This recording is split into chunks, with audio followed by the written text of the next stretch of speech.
Get ready for your daily dose of marketing strategies and tactics from entrepreneurs with the guile and experience to help you find success in any marketing capacity. You're listening to Marketing School with your instructors, Neil Patel and Eric Sue. Time for another episode of Marketing School. I'm your host, Eric Sue. And I'm Neil Patel. And today we're going to be talking about what goes into creating a viral infographic. So Neil has a lot of experience in the infographic space, or arena, I should call it. So Neil, why in the world should people start creating great infographics? And what has that done for your companies? Sure. As you guys know, links are one of the main factors that affects Google rankings. All right. The second thing is there's a ton of complex information out on the web. Not everyone's smart, including me. I'm not that smart. So if you can take complex information, break it down into pretty visual, what do you think is going to happen? Everyone's going to share it on the social web and everyone's going to link to it. And when you build all these links and you create a shitload of infographics, I'm not talking about like 5 or 10, I'm talking about like 50, 100. What's going to happen? Well, I'll tell you. What's going to happen is your rankings are going to skyrocket. I wrote this blog post on QuickSprout years ago, and it was called Why Content Marketing is the New SEO. And I broke down stats from Kissmetrics on what happened when we published 40-something or 50-something infographics, and the stats were crazy. All our backlinks mainly came from creating infographics. All our search traffic and rankings mainly came because we produced those infographics. And I broke down that if you had to buy those links or buy that traffic, how much more it would cost you.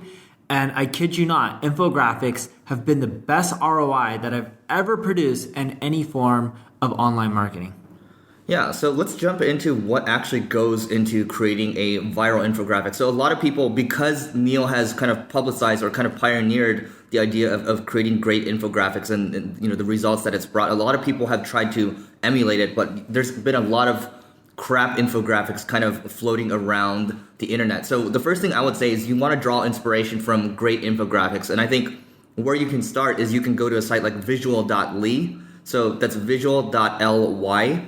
And you can check out their infographics because it's basically an infographic directory, and look for the ones that are really good. You know, what elements really stick out. You know, a lot of times people will just, some infographics will just be a lot of images, but there's no data around it. It's not laid out well, and it's really hard to kind of digest. You want to look for the ones that are top rated and really start to pull out elements, make a checklist, look at what actually stands out, and then compare it to the crap infographics out there. Why is that a crap infographic in the first place? So look to visual.ly, or you can go to Dribble as well. That's DRIBBLE,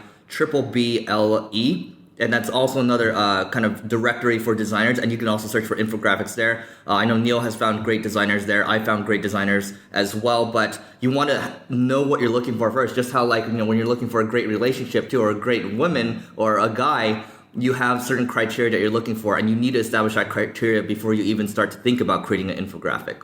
The first key or the first step to creating a really good infographic is to make sure you have great data. If you don't have good data, complex data that you can make really simple, you won't do well. So I just go to upwork.com. I find a researcher to come up with content or topic ideas for an infographic, and then I have them outline the infographic like script so that way I can send it to a designer. And when you're doing this, there's a few things that you need to keep in mind. One, don't have more than 6 main points. So if your infographics is on like how colors affect purchasing or how colors affect purchases, let's say one of the points could be on the meaning of colors, right? Another point could be on how men perceive colors versus women can perceive colors. In addition to all these points, they need to flow into a story. So on Upwork, you can find a good researcher. Then you go find a designer. I usually find them from Dribble, as Eric mentioned, DRIBBLE.com. I go find a designer for under $1,000. I have them create the infographic. These days, you can actually find some designers on Dribble who are pretty good for like $200. And then from there, I publish it on the blog, and I put an embed code generator at the bottom. It's called WP Embed Code Generator. It's just like embed code, so people can take it, embed it onto their blog, so that way you can get backlinks. And then, of course, you promote it and you get some social shares. There's a few elements I'm missing. One, when you're publishing the blog post, make sure you add an introduction and conclusion. So there's text. It's just not pure image based. 2, allow comments. Comments will create more text because infographics don't have too much text on a page, which can hurt your overall search rankings. And then the other thing, and this is, I probably should have mentioned this at the beginning, when you're creating an infographic, the hardest part is finding a really good topic. So go to buzzsumo.com, research stuff, keywords within your industry, just type them in there. It'll show you all the popular articles based on social shares. Go find ones that are really complex and go take that data, make it visual, source that site that you took the data from within your infographic, and of course link to them within the blog post. And boom, you now got an amazing infographic that should do well.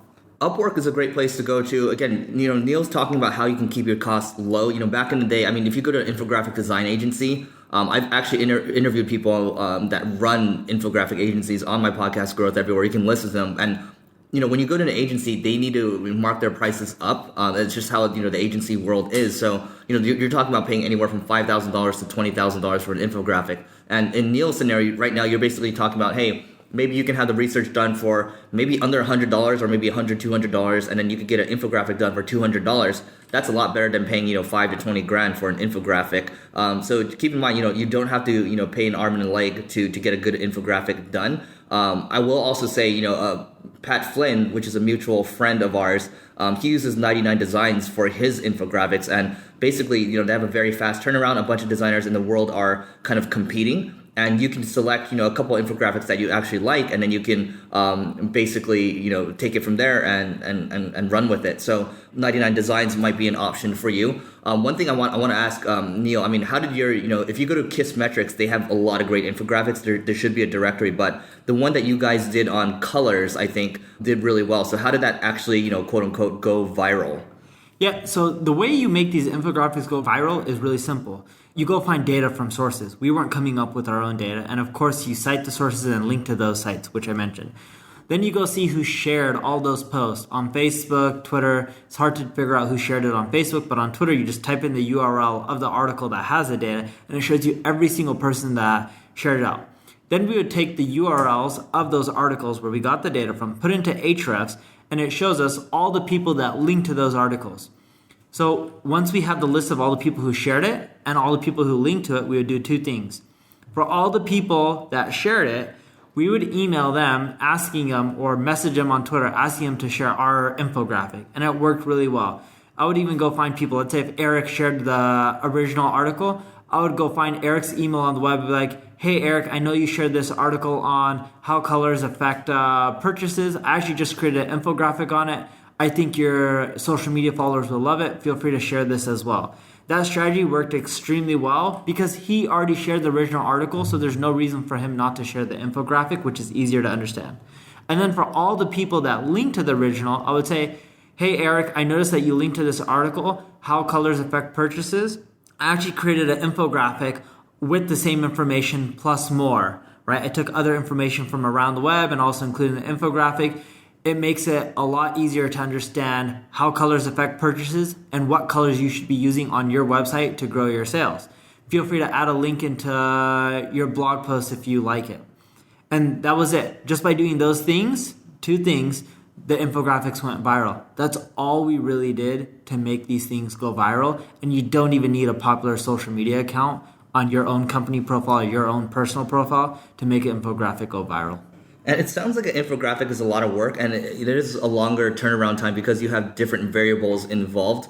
What you can do is always think about repurposing. There's a lot of people out there, you might think about chopping your infographics up and then posting it onto a SlideShare, for example, or using it in a presentation too. You have a lot of different ways to use this asset, just like you have with any other content asset out there. So don't think just because you spend a couple $100 or a couple $1,000 on an asset that is just a one-time use. I know we had one infographic that we did with Backlinko. So, we partnered on this infographic around Google's 200 search ranking factors, and we posted it on our blog, I believe, and then we also repurposed it and created a different blog post and also reposted it to different guest blogs that we had, and they did very well in these other areas. So think about that. You can make it into a YouTube video. You can talk about like a podcast like we're doing right now. You have a lot of different ways to go about it. So infographic, when it quote unquote goes viral, don't let it just sit there. Think about how you can kind of keep striking while the iron's hot and really maximize it there. So with that being said, we're going to close it off with today's episode of Marketing School. We'll see you in tomorrow's. This session of Marketing School has come to a close. Be sure to subscribe for more daily marketing strategies and tactics to help you find the success you've always dreamed of. And don't forget to rate and review so we can continue to bring you the best daily content possible. We'll see you in class tomorrow, right here on Marketing School.